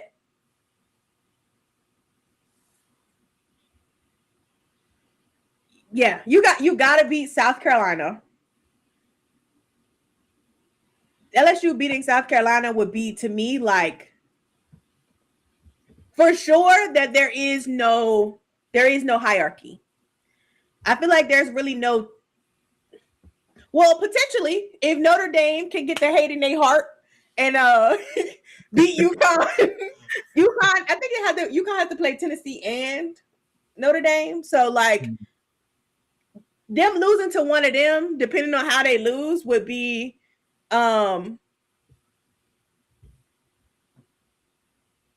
they've already like them losing to one of them would feel like, I don't know, if they lose to Tennessee, I would be like, all right, UConn. Yeah, it ain't no things. But losing just because Tennessee is so up and down, you know, like I don't know. I mean, Notre Dame is the same way. But again, Hannah Hidalgo has the hate in her heart. That can carry you. We know that can carry you a lot. That can carry you very far. To the question about Texas, about LSU, I think the Texas is a good win, but again, I think they have to beat South Carolina. You have to beat the team that is still currently at the top of the SEC. So, especially since Texas, the way Texas beat South Carolina was like a 2-point game. Like it wasn't like they blew them out. it very well could have went one way or the other, right? So I don't know. I feel like for me to think that LSU or that there is no like barrier, I think they have to be South Carolina. So I feel like if LSU play, it depends on if LSU plays South Carolina close enough. I feel like people will be like, okay, maybe they belong to be in that tier. Okay. I feel like if the game ends up being close enough, they'll look at them and say, okay, maybe we should view them in this light. If not, like let's say maybe a half tier below. Like yeah, we can go with that. It just feels like everybody under 5 through 25 just feels it feels like too much uncertainty with like I don't know what y'all gonna show up and do. I really don't know what you about to do. For me, even if they do play them close enough, they would have to win for me to be like, they're in about the same tier. Only because I feel like when two teams have a very obvious rivalry, and like both people get up for that regardless. Yeah. Like Duke and UNC could be on two opposite sides of the spectrum quality wise, and that game gonna end 60-59 regardless. Like it's just how shit shake up sometimes. And I feel like no matter how good South Carolina teams have been, or how good LSU teams have been, or like whether what team is on a down year or anything, it doesn't really matter. Like those games are close, even when I felt like South Carolina was way better than LSU may have been in the past, whatever, which is why like they talk shit all the time. This is why the fan bases talk shit all the time, because the games be close enough for LSU fans to be like, y'all ain't beat us that bad, nigga. So I don't know. They would have to win for it to be something, because I know they got that win over Texas, but they played they are 1-2 against ranked teams. That one is a really big one, but they're still 1-2. And especially when it feels like you shouldn't have lost. Like Vanderbilt and Kentucky are teams it feels like you shouldn't have lost to. Like a lot of us walked into those games being like, oh, LSU they're gonna dust them off. And then it was like Kentucky is like, oh, she game winner. And it's kind of like, okay, we might can let that one slide because it's kind of like last minute woo. But then Vanderbilt is like, all right, girl, like I can't keep giving you too much. And this is also why I feel like there's a break. When I look at the rest of UCLA schedule, to me, it's like, right, they play in Minnesota right now. Who can I really see them losing to any of these teams? They got to play Maryland on Sunday, which I will be sad for. I do need to see. Alucia Kanywa, what's going on, sister? I will be watching that. Again, Michigan's so up and down. Iowa, I don't know what Iowa gonna do with Lauren Betts. Ava Hedden, I like you, girl, but I don't know. I do love that she likes to get up with teams, but she does. Like, what you gonna do with Lauren Betts? You know what I'm saying? Audie Crooks found you out, and again, I love Audie. Y'all know that's my girl, but like, I don't know. Like, I don't know. I do in the chat. They saying everybody sees Vandy and Kentucky are top 10 teams. You can't underestimate anybody in SEC play, and that's how you lose. Exactly, and that's why I'm saying the game is probably going to be close regardless. Yeah, that's been the issue, and honestly. And I think when LSU plays South Carolina, it's going to be a close game because, like you said, that is the SEC. That is how they play. Like that's what I expect. That's what I expect to be. I don't know. I The do think Kentucky it'll one I be. can like get, but the Vandy one, I'm still in disbelief that Vandy is still undefeated. Brother, the women's and the men's team are undefeated at this point, which is which nuts. is crazy. 33-0 combined record. Hello, Yeah. like that is Michaela Blake's in a dream. I don't know. I feel like Shay Ralph is doing something. You know what I'm saying? I mean, I like Vandy, but like, bro, you know how much has to go right for like they. It feels like it. It's crazy because it's like I want to say it feel like Juju, like freshman year, but at the same time, it's like did Juju have a little bit more? I don't know. They might have been in terms of who she was playing with. You can argue that. You can argue that. Because like that was the team with. I do feel like you, if I recall, and I could just be shooting from the hip, I do feel like in the same vein, USC played tougher matchups. Not to say that Vandy hasn't played. No, but they were. I mean, they were in the Pac-12. They were in the Pac-12.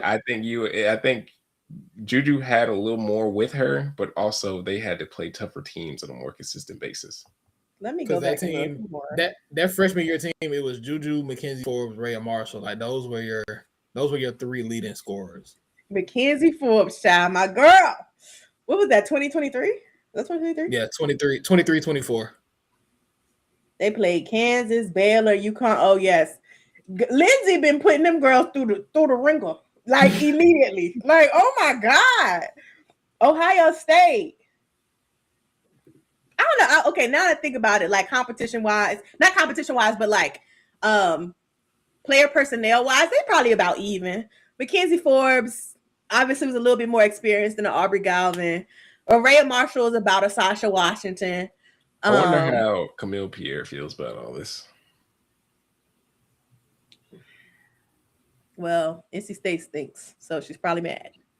Yeah, but again, to this day, unless I don't know what I'm talking about, I don't think we know the circumstances of why she left. So maybe that's something we find out eventually. But it's like, I would be sick. I would be sick as fuck. Hey, it's looking like Washington is just a trap game because why they lose to Washington her freshman year? That's really funny. Washington is like they just some dogs for real. Like I really want them to be good. But anyway, I don't know. It like Jermaine made a good point. If they would have split Vandy and Kentucky, and then I would have probably been more inclined to be like, yeah, LSU can be in that tier or about in that tier. But like losing to both of them and then beating Texas is like, especially it being at home. Like, you know what I mean? If they had beat them on the road, I might have been like, oh, all right. Like, y'all got that. But I don't know. Home wins are a little bit different.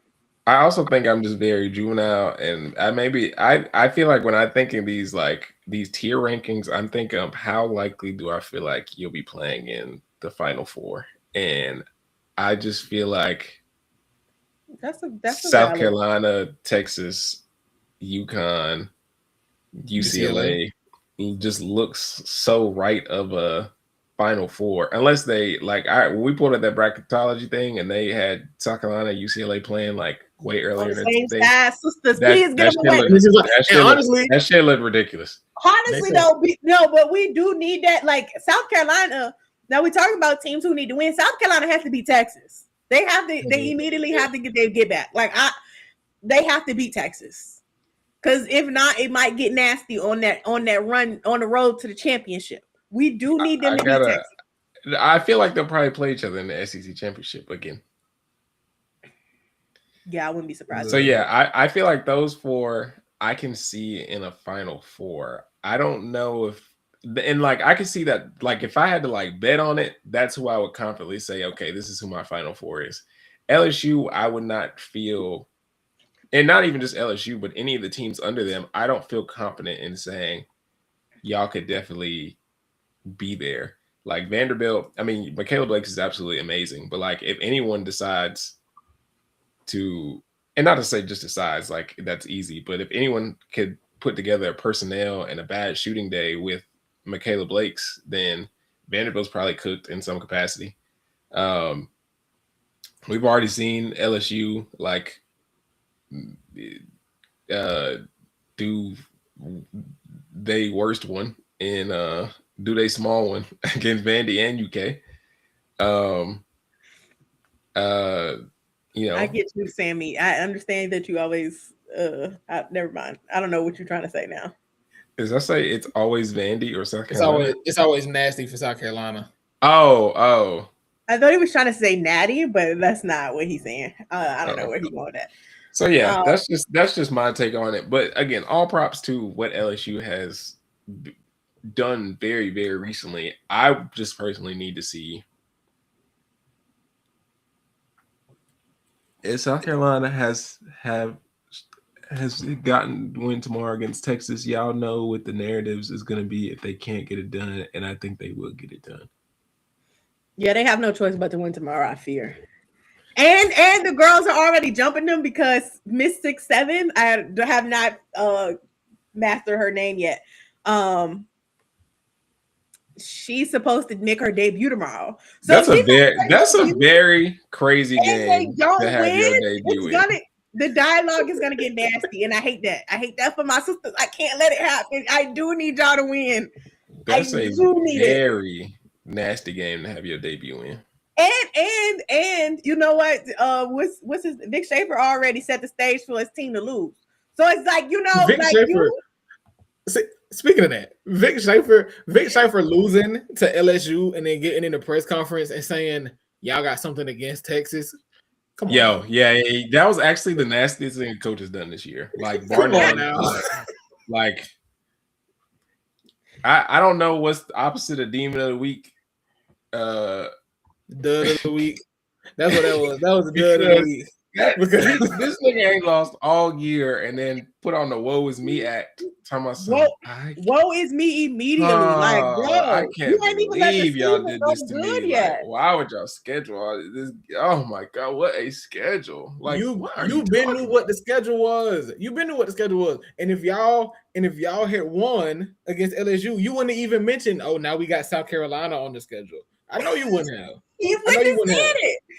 But no, again, I actually do feel like he might have said it anyway, because he like, yeah, girl, we tied on the road. You know what I'm saying? We had to go to LSU, and then we had to go to South Carolina. That's a lot for the body. Like, I feel like he would have said it anyway, because that's just had to set the stage. It would have been a scapegoat, like a pre-installed scapegoat. Like y'all, because then if he loses, he could be like, man, I told y'all this is a nasty ass schedule. Like, I can't believe y'all did this to me. But then if he beats LSU and South Carolina, he could be like, against all odds, we beat the gauntlet. y'all did this crazy. They counted me out, and it's like, actually, Texas, no one counted you out. You might have counted yourself out from jump, but we didn't. In fact, we expected you to win, and you actually disappointed us. So yeah, he was real nasty for that, and I hope he does not get rewarded anytime soon for that, because to me, I feel like I know, like, for the most part, people kind of schedule their own stuff, and kind of like people have their say with schedules and stuff like that. But I feel like every team has a tough stretch at some point during the season, or like this week we're going to be playing like 2 ranked teams this week or something. Like, it's always something like that for every team. Like, I feel like we could go down the top 25 and be like, oh, this week is going to be crazy for this team. This week is going to be crazy for this team. So, like, especially if you're in a good conference, like you're gonna, like, the SEC, the Big Ten, like, these are the two conferences with the most ranked teams. Like, yeah, you're gonna play somebody ranked tomorrow on Thursday and Saturday. Lock in. Why are you whining? Like, why are you whining? You knew That it was that coming. I don't know. that ain't gonna be in the SEC tournament. Like, I can't believe we have to play all these ranked teams. Like, But, Yeah, like, nigga, don't it's piss me SEC off. tournament. You are in the SEC. Like, come on now. Yeah, Chicago Cheetah said, and for the record, Kim has a winning record against Vic Schaefer. Oh yes, she does. Oh yes, She does. Actually, I found out they're 3-3. They tied. But see, in the regular season, I think she's beating him. But overall, they're tied 3-3. Okay. I was like, okay, girl. They so funny, man. The other thing I wanted to get to that was said in the chat. Somebody said, Chicago Cheetah said, I'm not sure anybody can beat UCLA. How do y'all feel? I feel like UCLA is beatable. Now, do I feel like I feel like, again, those top 4 teams, they feel least prone to upset because I feel like they either have a lot of options or they have like I mean, when you got Lauren Betts, it's not a lot you could do to slow that down. I'm not even gonna lie to you though. If Sienna hadn't showed up, I probably wouldn't feel that way about UCLA. Because I feel like before she showed up, they was playing crazy. And I don't understand. Like, y'all all know each other. Y'all been playing with each other for years. This is y'all final run, sisters. This is the year to lock in. And before Sienna showed up, it was like, can't hit shots. We can't pass the ball. Suddenly, Sienna Betts comes in, plays like 15 minutes, and everybody remember how to play basketball. Like, Lauren got her juice back. Suddenly, Kiki Rice is an excellent playmaker. Duga Leach knocking down threes. Like, are we sure? I mean, yeah, the UCLA is playing amazing at the moment. I just don't feel like they're this. I don't feel like they're the best team out, or like, yeah, that just doesn't. My head canon, I could see UConn and South Carolina beating them. Yeah, I think so. At the very least, I'm gonna have to see. I'm gonna have to see about And I feel like Texas can also beat them. I don't know. And like, if they match up 100 times, I feel like Texas might win 49 of them shits. 49. 49. It's not a split. Nah, okay, but we about there. It's about there. But see, this is what I'm saying. Like, I'm looking at this UCLA box score right now. They play Minnesota. They won 76-58. Kiki Rice had 25 points on 8 of 9 shooting. Like, when the fuck has Kiki Rice went dang near 90% on the floor? Like, is that good math? She was 3 for 3. Yeah. Like, she was 3 for 3 from 3. 8 for 9 is like 88%, I think. Am I doing that right? I feel like, it's the 9s. Yeah, that makes sense. Yeah. She didn't miss any free throws. 5 assists. Lauren Betts, 17 and 10, 27 minutes. The 4 turnovers. I'm side-eyeing a little bit. Don't she average 4 turnovers a game? Do she? Does she? I didn't think it was that high. Hold on. I now, mind you, don't be spreading agendas. Because she averaged 2.4, not too much. Oh, not too much. Okay. My bad. South Carolina got some things they want to work on. I think they do. That's why I think they're ready for this Texas game. I think I felt like so if I'm looking at what Lauren Betts has done, she had 7 turnovers against Oklahoma. She had 3 against UNC. And her last 5, so she had 4 turnovers last game, then 3, 3, 3, and 4. Yeah, she's on the season. She's averaging right now. On the season, she's averaging 2.4 turnovers. Okay, so she had a rough stretch right now. We in a rough stretch right now. Which is down from last year, which is saying something because she was at 2.7 turnovers a game last year. But honestly, she hasn't broken 5 since Oklahoma, and all I'm gonna just say is 7 turnovers when you against the roughest woman in NCAA basketball. I feel like that's reasonable. That's reasonable. I'm a cop please for her on that. I'm a cop please because you gotta pass out of them double teams. You got to, and you got to do a better job at it. But yeah, but I feel like she's been better. But anyway, yeah. We've been here for a little minute. The only thing we didn't talk about was that reporter thing. And the only thing I'm gonna say is y'all are so unserious.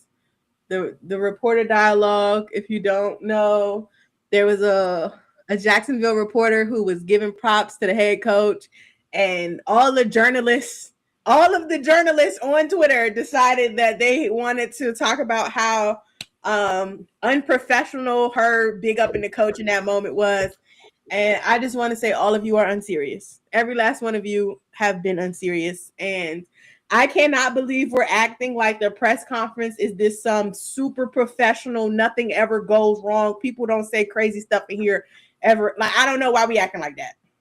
I don't know why we did that. For me, for that moment anyway. And I maybe this is just coming from because I've never had this job before. I feel like a lot of like the media people were like, yeah, y'all just don't understand like our bosses ask us to get certain things and like y'all are wasting people's time asking these certain types of questions, whatever. We're just like, okay, maybe we don't understand. My thing is, I feel like there's only so many ways things can be framed. It's so many questions that can be asked that are insightful to where it's like, how many of y'all actually do need to be asking questions? It's like a nigga just lost a playoff game. It's like, how many ways are y'all gonna ask this nigga, hey bro, you like what y'all about to do? Like, y'all good? What's your game plan? Like, I just don't know how many different ways that can be framed. And again, this is speaking from someone who is not in the media. So maybe that's just because we don't understand. But I just felt like the way people were like, she needs her credentials pulled, whatever. I'm like, dog. Everybody, what's going on? What's happening? Everybody calm down. And what was crazy is one of the people was like, yeah, like she's wasting the reporter's time, whatever. And then they pulled up some other question where she had asked Aaron Rodgers or some like one of the I haven't seen Aaron Rodgers one of the coaches, and she was like, is that a wedding ring or something like that? Yeah, and it's like you are awesome. You be wasting niggas' time. Actually, that's worse than that's way worse than being there like, you know what, we appreciate you in Jacksonville. But that's the thing that I also don't get is like we every year we have gotten a Kalia Copper presser where she has to look at a nigga and be like, is you cool? Because she's like, why are you asking me something so stupid? Like, we make jokes about that every year. And you mean to tell me that y'all trying to act like the pressers where people are giving so much insightful information? Like, yes, they are generally good. Like, there is good information that come out of them. But to pretend like that everybody gets their questions answered, that's not going to happen. You walk into there knowing that you might not get called on. So, like, if you don't get called on, you still gonna have to write something. So, like, what I'm saying? Like, what are you trying to? Is that really ruining your day? Did you really feel like you needed to make that point? Who are y'all? Who are you selling it for? Because, like, we don't care. Like, the general public doesn't care. And now everybody think y'all are pretentious assholes because y'all wanted to be holier than thou about a lady that a seasoned journalist, no less. Like, she's not even like a random woman that was in the building. Like, she is a very credentialed, longtime media member, and y'all couldn't wait to be like, well, she don't belong in this space. That's why you don't be giving out the badges, Bookie. I feel like niggas managers was like, hey bro, if you don't get your question answered in this, I'm whooping your ass. And when they heard that, they was like, bro, it's over. Like, we only get 5 questions, and now it's only 4 left. Oh man. Anyway, but shout out to her, man. And again, it seemed like he enjoyed that. Like, he was very appreciative of that. So I mean, speaking from outside perspective, I would appreciate that more than somebody going into a presser and just being like, Pulling the Sandy Brondello, like, are you gonna get fired? Like we just talked about Missoula, or like what Joe Missoula do the other day? Oh, he the lady was asking him like what he thought he could do differently, and he was like, illegal screen. That man legitimately said illegal screen 6 times. 6 times. And it was crazy because the reporter kept trying to reframe her question or add a new question, and he just was like, illegal screen. With a straight face. Imagine bringing that back to your boss. Like, bro, I tried to ask the coach what you assigned me to ask, and this is what the answer he gave me. That is much worse than. At least y'all got a really long media cycle out of this lady. At the very least. Well, listen. Are all hearts and minds clear? They're gonna have to be, child. Someone in the comments at the buzzer said Texas Longhorns for the sweep, overrated South Carolina Gamecocks. Thank you. We hold you to that, then, dog. Thank you. That's real hate. That's real hate, and I love that. Now you should absolutely feel like that. We will have to get that. Yeah, we will be back and with the results of that game, and I love that you feel that way, and you should absolutely feel that way about your team. You should feel like Texas is gonna beat them about 40. That like y'all just came off of a crazy loss. Like shit, we angry. Hey, look, you get up when you a little mad. So hopefully Texas is mad. Yes, all hearts and minds are clear. Well, this has been another episode of Pull Up 3. I am Paragon Dunn. I'm Jamae. I'm Day Trent.